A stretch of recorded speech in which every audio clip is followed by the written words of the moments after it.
We continue to take a look at District 53. It's a House seat in southern Brevard County. The incumbent is Representative Randy Fine. He's got a challenger, though, a lady named Marcie Adkins, who is also running as a Republican. And she is hoping to beat him in the August primary. Meeting her meant taking a trip to the rural town of Grant Valcaria. She lives on a farm. She finds Facebook unnecessarily mean. She loves riding shotgun in her husband's old school Humvee, which they call the Marcie Mobile. My husband is a man's man, so he saw this Humvee on the side of the road at a used car lot years ago, and he wanted it for one of his toys. And I thought that was sort of crazy, but we got it for one of his toys. And so we've had the Humvee for a while. It's fun. We go in the woods with it. It really worked out well one time when we had a major hurricane. You know, we used it in that. You can actually do some good. So Representative Adkins, if we have a hurricane here, can help, you know, rescue people. But we use it for the campaign. We made it into the Marcie Mobile. So we drive around town to our Run 53s. We have flags in the back. We look a little bit obnoxious. There's Marcie Adkins signs on the side, but we like it because it gets some attention, and it's a lot of fun too to ride around in, and people honk at us and wave at us, so it is encouraging as well. Day before yesterday, the county commission took up the mask mandate, and it didn't get any support. Commissioner Lover introduced it, and none of the other commissioners went for it. Do you think that the masks should have been mandated in Brevard County? No, I'm one for education and awareness, but I do not like mandated masks. Okay, let's talk about some of your platform issues. What would you like to see happen if you get elected? What needs to change in the district, and what are some of the things that you're passionate about? Well, I alluded to one of the things that needs to change when I was talking about how I would like social media to be gentler in terms of this. I wish our whole society could be a little bit gentler. The state house, the state representative does not need to be attacking local government and fighting against local government. We need to work together as a team collaboratively, and we need to be respectful of one another. You know, so I will not be grabbing headlines by yelling at local government, which is what I see happening. It's not my place. I have already had my future constituents come to me with local problems on occasion, and it'll be my role to help them get to the correct local people and to help solve their problems. But I'm not going to yell at local government. So that's one thing. But that's just overall. We need to bring more money into the district. We need to solve, we've got an economy problems like we've never ever imagined with this whole COVID. So I'm thrilled, actually, you know, with my background, my past, that I have the PhD in economics. So I will be unique in Tallahassee. I will be the only legislator with a PhD in economics. So I hope that that can help the state. When I first started my career, I was in Tallahassee, and so I have some Tallahassee experience, and part of that involved working with economic development, the Florida Chamber, the Department of Commerce, the governor's office. And then when I first moved here, I actually did some work for the EDC on the economic impact of the Cape. I can't find that report, though. I've been digging around for it. I can only find where I invoiced the EDC. That's how I know I did it in '98, but yeah. So, but I think economics is going to be a key thing, trying to see what we can do. It's a tough time. Yeah, it's a tough time. So economics, bringing more money in for the lagoon. And then another main thing is the Second Amendment. I don't like the way that the incumbent voted on Parkland, and so I'd like to make some changes back there. How do you think your chances are? Do you have any sense of like where things are polling? Because you got to beat him in the primary. I will beat him in the primary. That's in August. Yes, August 18th. Where do you think you stand right now? I feel good. You know, I've worked hard, we've worked strong.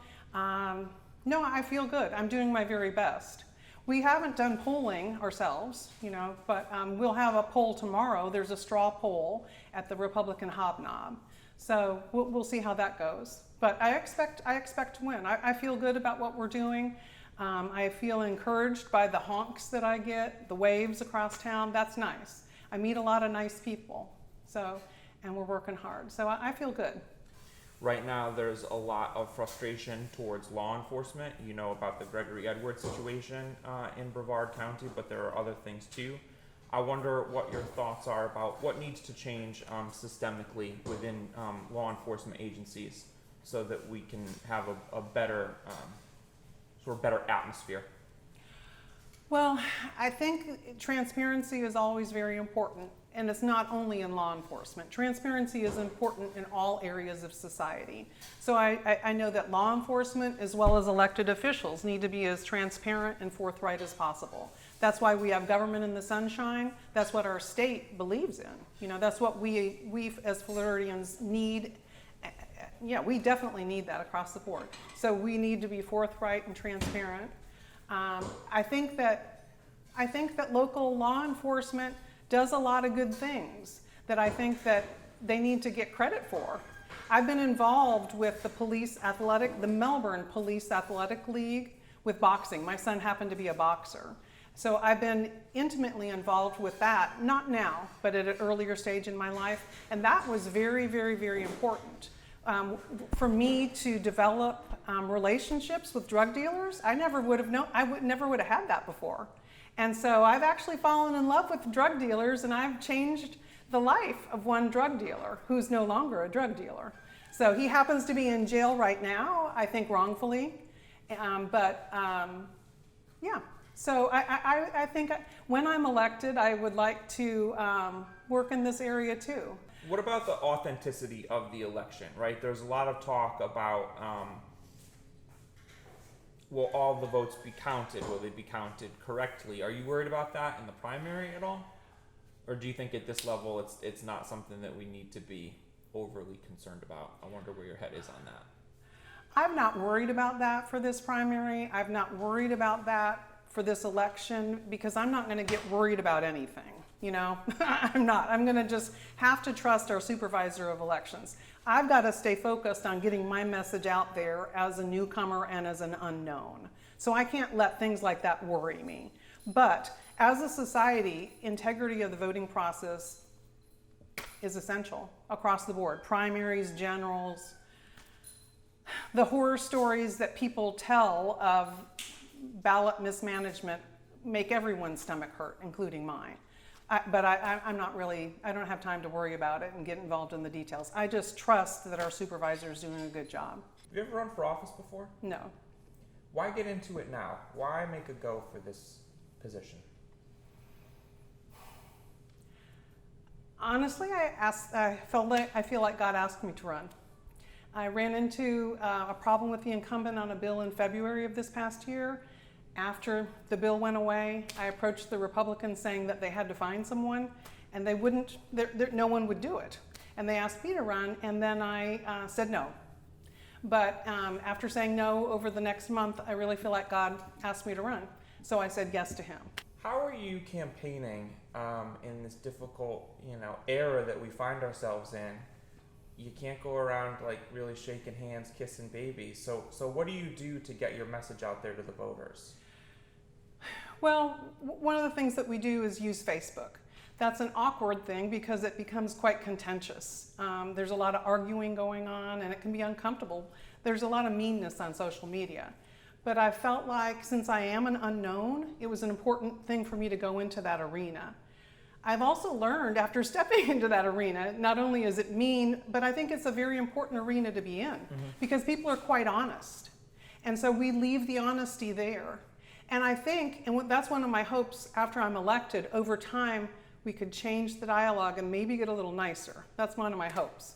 But yeah, we do that on my personal Facebook. We can argue quite nicely on my personal Facebook. And ultimately I'd like to get that on the political Facebook. It's not there now.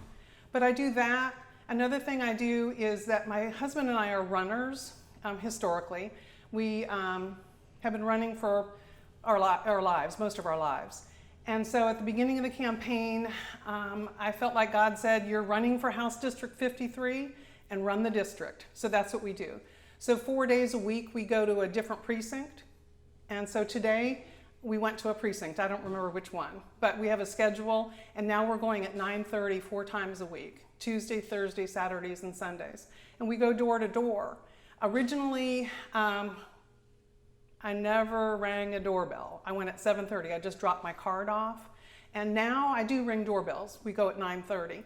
But I hand the person the card, or I set it down, and then I step back 10 feet because I just won't get close. I don't want to get coronavirus. I don't want my husband to get coronavirus. Yeah. You know, so yeah. He doesn't either.